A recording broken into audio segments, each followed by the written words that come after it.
ప్రొద్దుటూరు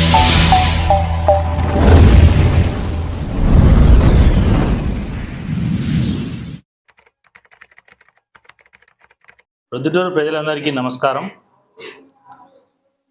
మన ప్రొద్దుటూరు మాజీ శాసనసభ్యుడు రాచమల్లి శివప్రసాద్ రెడ్డి ప్రజల చేత శాశ్వతంగా రాజకీయ సమాధి కట్టబడి ఫ్రస్ట్రేషన్లో డిప్రెషన్లో నేను గతంలో కూడా గత 2-3 ప్రెస్ మీట్లలో చెప్పిన ఆయన తీరు మారడంలే. రాచమల్లి శివప్రసాద్ రెడ్డి గారికి 2 అంశాల మీద ప్రొద్దుటూరు ప్రజలకు ఇది చాలా ముఖ్యమైన ప్రెస్ మీట్. దయచేసి ఒక్కసారి ప్రొద్దుటూరు ప్రజలందరూ కూడా ఈ యొక్క ప్రెస్ మీట్ చివరి వరకు చూడండి. 2 ఇష్యూలు. రాచమల్లి శివప్రసాద్ రెడ్డి గారు మహర్షి స్కూల్ గురించి మాట్లాడినారు, దాని గురించి వివరణ చేస్తా. అలాగే ప్రొద్దుటూరులో అన్యాక్రాంతం కాబడిన DAW కాలేజ్ గురించి కూడా, ఈ 2 విషయాల గురించి ప్రొద్దుటూరు ప్రజలకు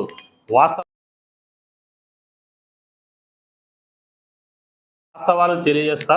దాని వెనకాల జరిగిన కుంభకోణాలు, దాని వెనకాల జరిగినటువంటి ఆర్థిక లావాదేవీలు తెలియజేస్తున్నా. ముందుగా రాచమల్లి శివప్రసాద్ రెడ్డి గారిని ఒకటి అడుగుతున్నా. మహర్షి స్కూలు తనకు సంబంధంలే పిల్లేస్తానని చెప్పినాడు. రాచమల్లి శివప్రసాద్ రెడ్డి గారు కాదు, ప్రొద్దుటూరు నియోజకవర్గంలోని ప్రజలు కాకపోవచ్చు, మన భారత రాజ్యాంగంలో ప్రతి పౌరుడికి కూడా పబ్లిక్ ఇంట్రెస్ట్ లిటిగేషన్ వేసే హక్కు ఉంది. నువ్వు వేసేది డోలు కొట్టి బ్లాక్మెయిల్ చేసి డబ్బులు వసూలు చేసుకోనికి చేయొద్దని చెప్పేసి నా మనవి. ఇప్పుడు ఆయన మహర్షి స్కూల్ గురించి మాట్లాడాడు, ముందు దాని గురించి మాట్లాడదాం. మహర్షి స్కూల్లో రాచమల్లి ప్రసాద్ రెడ్డి గారు తెలుసుకోవాలా.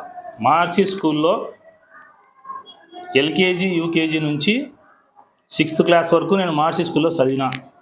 మీరు ఏదైతే కూల్చినారో స్కూలు, ఆ స్కూల్ విద్యార్థిని నేను.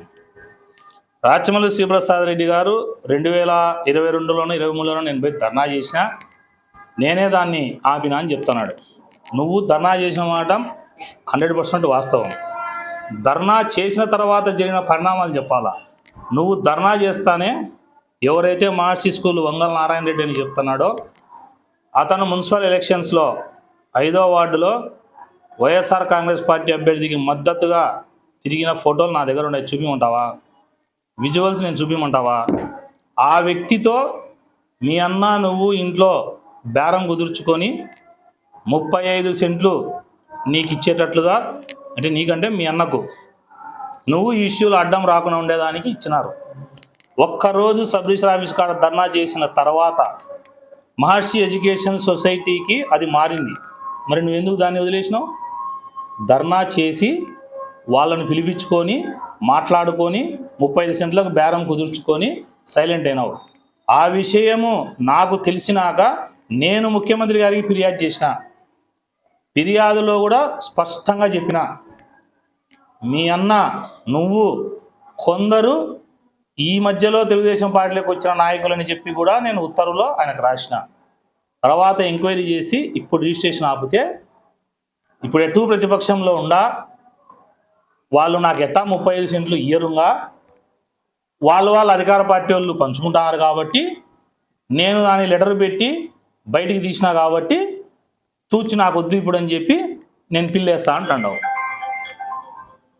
ప్రొద్దుటూరు ప్రజలు గమనించండి, మహర్షి స్కూల్ అనేది రాచమల్లి శివప్రసాద్ రెడ్డి గారు చెప్పినట్టు స్కూల్ నడుపుకునేదానికే వాళ్ళు దానం చేసినారు, అది కరెక్ట్.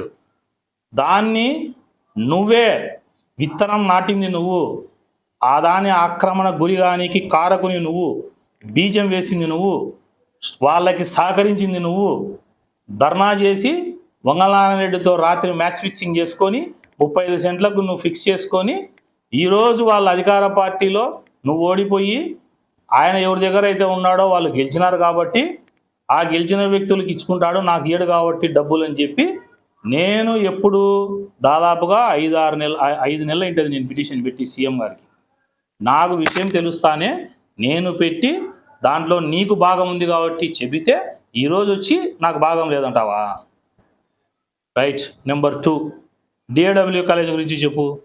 DAW కాలేజీ నువ్వు ఎమ్మెల్యేగా ఉన్నప్పుడు ఒక్కటే క్వశ్చన్ అడుగుతున్నా రాచమల్లి శివప్రసాద్ రెడ్డిని, నువ్వు నీతి నిజాయితీగా నువ్వే ఆన్సర్ చెప్పాలా. ఇంకా రేపటి నుంచి మీడియాలోకి రాడు, నా పేరు ఎత్తాడు, నన్ను అన్నాడు కదా ఏందో లక్క వేసుకున్నావా, నోటికి తాళం వేసుకున్నావా, సీల్ వేసుకున్నావా అని.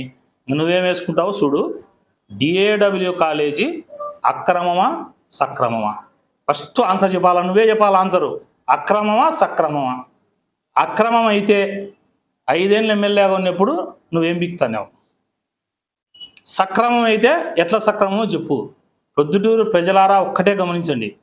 మహర్షి విద్యా సంస్థలు కానీ, డిఏడబ్ల్యూ కాలేజ్ కానీ, ఎస్సీఎన్ఆర్ కాలేజ్ కానీ, ఎవరైనా దాతలు కేవలం ఆ రోజుల్లో విద్యను ప్రమోట్ చేసేదానికోసం వాళ్ళకు ఉండబడిన జాగాలు ఎకరానో 2 ఎకరాలో వాళ్ళ స్తోమతకో శక్తికో పట్టి విద్యను నేర్పిస్తే ఈ ప్రాంతంలో ప్రొద్దుటూరులో ఉన్నటువంటి చదువుకునే విద్యార్థులు మంచి మంచి ఉన్నత పొజిషన్ పోతారని చెప్పేసి ఆ రోజు పెద్దలు దానం చేశారు.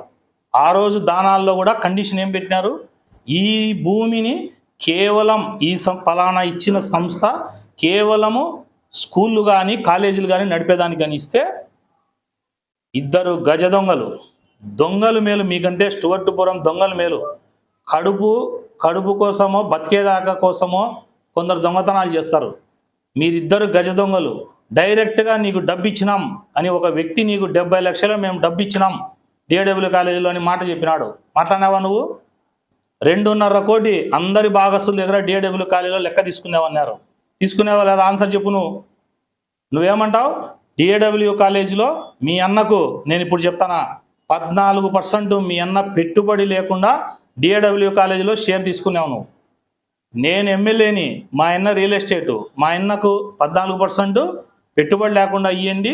నేను ఎమ్మెల్యే అయినందుకు మీకు అడ్డం రాకుండా ఉండేదానికి దత్తపుత్రుడు అని చెప్పే ఒక బ్రోకర్తో 2,50,00,000 రూపాయలు నువ్వు తీసుకొని నిమ్మకు నీరెత్తనట్టుగా ఈరోజు వచ్చి మున్సిపల్ మన మహర్షి స్కూల్ అన్యాక్రాంతమిత అంటే నేనేదో పోరాటం చేస్తానని చెప్పి నువ్వు మాట్లాడతావు. డిఏడబ్ల్యూ కాలేజీలో మీ అన్నకు బాగా ఉందా లేదా? 14% మీ అన్నకు షేర్ ఉందా లేదా? డిఏడబ్ల్యూ కాలేజీ వాళ్ళు కూడా కాలేజీ కోసమే నడుపుకోమని ఇస్తే ఫ్లాట్లు వేసి అమ్మించి ఎమ్మెల్యేగా ఉన్నప్పుడు చేయలేదా నువ్వు మళ్ళా నాకు నీతులు చెప్తావా? తర్వాత ఎస్ఎస్ మాల్లో ఏ దత్తపుత్రుడు మాట్లాడింటే 1,50,00,000 లెక్క తీసుకొని మున్సిపల్ పర్మిషన్లు కమిషనర్ రాదాత నువ్వు ఇప్పిలేదా? రా ఇవన్నీ ఆడికి రావాలో చెప్పు, నేను వస్తా మాట్లాడదాం. ఎస్ఎస్ మాల్లో 1,50,00,000 లెక్క తీసుకొని పర్మిషన్లు ఇచ్చి వాళ్ళకు అడ్డపడకుండా బ్లాక్మెయిలరు నువ్వు మళ్ళీ ఏమంటావు? వంగల నారాయణ రెడ్డి ఫ్యూచర్లో ₹1 2 కోట్లు ఇస్తే ప్రవీణ్ నువ్వు రాజీ కావాకంటావా? దీనికి నీకు ఉదాహరణ చెప్తానా. నువ్వు వేయించుకునే సర్కిల్ ఇన్స్పెక్టర్ ఇబ్రహీం నీ తొత్తు ఆ రోజు ఇబ్రహీం నువ్వే కదా వేయించుకున్నావు. ఇబ్రహీము నన్ను మా ఇంటి దగ్గర రాళ్ళదాడి కేసులో అరెస్ట్ చేసి మన గవర్నమెంట్ హాస్పిటల్లో నన్ను రాత్రి 1 గంట కూర్చోబెట్టినే. నేను ఒక్కరిని కూర్చొని ఉంటే ఇబ్రహీం సిఐ నా దగ్గరికి వచ్చి ఏం చెప్పినాడు చెప్పంటావా? పిలిపిస్తామా ఇబ్రహీం సిఐని? ఏం చెప్పినాడు సిఐ? ఇప్పుడే ఎమ్మెల్యే గారు నాకు ఫోన్ చేసినారన్నా, నువ్వు ఆర్బీకి అనాకు, వాళ్ళ ఆస్తుల గురించి మాట్లాడాకు, అసాంఘిక కార్యక్రమం నుంచి మాట్లాడాకు, ఎమ్మెల్యేకి ₹1 డబ్బు వస్తే నీకు ఎంత పర్సంటేజ్ కావాలో చెప్పన్నా, నేను దానికి గ్యారంటర్ను మధ్య మనిషిగా నేనుంటా, ఎవరికి మూడో కంటికి తెలియకుండా నీకు డబ్బు తెచ్చిస్తా, ఇవన్నీ నువ్వు మాట్లాడాకంటే ఏం చెప్పినా నేను ఇబ్రహీంకి అడిగి పిలిపిమంటావా? ఇప్పుడు ఏం చెప్పినా ఆ రోజు తెలుసా నీకు? చెప్పినాడా లేదో నీకు ఇబ్రహీం? నేను చెప్తాను ఆయన ఏం చెప్పిన ఆ రోజు. నువ్వు పోలీసువా బ్రోకర్వా? నన్ను తీసుకుపోయి ముద్దాయిని బెదిరించి నీకు సెక్షన్ 324 ఆల్టర్ చేస్తాం, ఇప్పుడే ఇంటికి పంపిస్తాం. ఎమ్మెల్యే ఏదో ఇప్పుడే నాకు ఫోన్ చేసినాడు, ఫోన్ కాల్ డేటా రిలీజ్ చేయమంటావా? ప్రస్తుకు 1 గంట 47 నిమిషాలకు మాట్లాడినావు. ఏం చెప్పినావు? నేను ఇబ్రహీంను నువ్వు పోలీసువా బ్రోకర్వా అంటే, సరే నా కొడుకు నేరేటుగా లేడు, ఎతకవే వాడిని జైల్లో వేస్తామని బెదిరియండి అంటే ఏం చెప్పినా నేను? చిరునవ్వుతో చెరసాలకు పోయినా తప్ప నీ ఎంగిలి గూటికి ఆశించలే, నీ దగ్గర దేహి అనలే. నేను నా క్యారెక్టర్ ఏందో ప్రొద్దుటూరులో ప్రజలందరికంటే నీకే బాగా తెలుసు. ఎందుకంటే నన్ను నా కుటుంబాన్ని తిట్టిస్తే తగ్గుతా అనుకున్నావు, నా మీద దొంగ కేసులు పెట్టే తగ్గుతా అనుకున్నావు, నన్ను జైలుకు పంపిస్తా అంటే తగ్గుతా అనుకున్నావు, లాస్ట్కు నన్ను నందం సుబ్బయ్యం చేసినట్టు చేస్తామని బెదిరించినా కూడా నేను తగ్గకపోతే నా క్యారెక్టర్ నీకు తెలుసు. ఇప్పుడు పిలిపించి ఇబ్రహీంని అడుగు ఏం మాటనే ఆ రోజు. మరి ఆ రోజు ఎంగిలి కూడుకు నేను ఆశించిన వ్యక్తిని కాదు. ఇప్పుడు కూడా చెప్తానా, రాచమల్లు శివప్రసాద్ రెడ్డి గారు నాకంటే వయసులో పెద్దోని వేయండొచ్చు, నాకంటే మనిషి ఎత్తుండొచ్చును, నాకంటే ఎక్కువ బలశాలి వేయండొచ్చు, బలంగా నువ్వు ఉండొచ్చు. బట్ క్యారెక్టర్లో నాకు నీకు నక్కకు నాగలోకానికి ఉన్నంత దూరం ఉంది. That is your character. నా క్యారెక్టర్ ఈరోజు చెప్తానా, నువ్వు డైరెక్ట్ ఒక్కటే క్వశ్చన్, ఇది ప్రొద్దుటూరు ప్రజలకు నువ్వు జవాబు చెప్పు. డిఏడబ్ల్యూ కాలేజ్ అక్రమమా సక్రమమా? రెండు దానిల మీద నువ్వు పిల్లేయి. డిఏడబ్ల్యూ కాలేజ్ మీద కూడా నువ్వు పిల్లేయి, ప్లస్ మహర్షి స్కూల్ది వేయి. నీ నిజాయితీ నిరూపించుకో. లెక్కలు తీసుకొని రాజీ పడి గజ దొంగలు మీరు ఇద్దరు ప్రొద్దుటూరులో, గజ దొంగలు. ఊళ్ళు పంచుకున్నట్టు భూములు పంచుకొని స్కూళ్ళు విద్యా సంస్థలు. చదువు అనేది ఎవరికైనా కూడా చదువు అన్నిటికంటే ముఖ్యమైనది. డబ్బు కంటే చదువు చాలా వాల్యూ అయింది.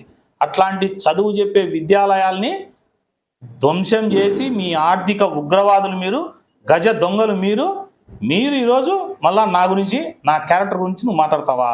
ఛాలెంజ్ నిరూపించు. మహర్షి స్కూల్లే కాదు, ఏ వ్యక్తి దగ్గరైనా ఎవరి దగ్గరైనా నేను బ్లాక్మెయిల్ చేసి కానీ డబ్బులు తీసుకున్నట్టు కానీ ఒక్కరితో చెప్పి, ఇప్పుడు నేను ఉదాహరణ చెప్పినా కదా నా క్యారెక్టరు, ఛాలెంజ్.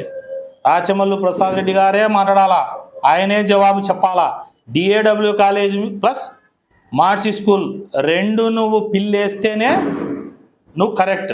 నువ్వు డిఏడబ్ల్యూ కాలేజ్ది కన్నా పిల్లి ఇయ్యకపోతే నీకు ఒక పెద్ద మనిషి చెప్పిన 70 లక్షలు ముట్టినట్టే, ఇతర వ్యాపారస్తుల దగ్గర నువ్వు 2.5 కోటి తీసుకున్నట్టే, నువ్వు లంచగుండివి. ఇంకొకరి గురించి మాట్లాడేటప్పుడు నేను నడ్డీపు చూసుకొని మాట్లాడాలని చెప్పేసి రాచమల్లు శివప్రసాద్ రెడ్డి తెలియజేస్తా. ప్రొద్దుటూరు ప్రజలు కూడా ఆలోచన చేయండి.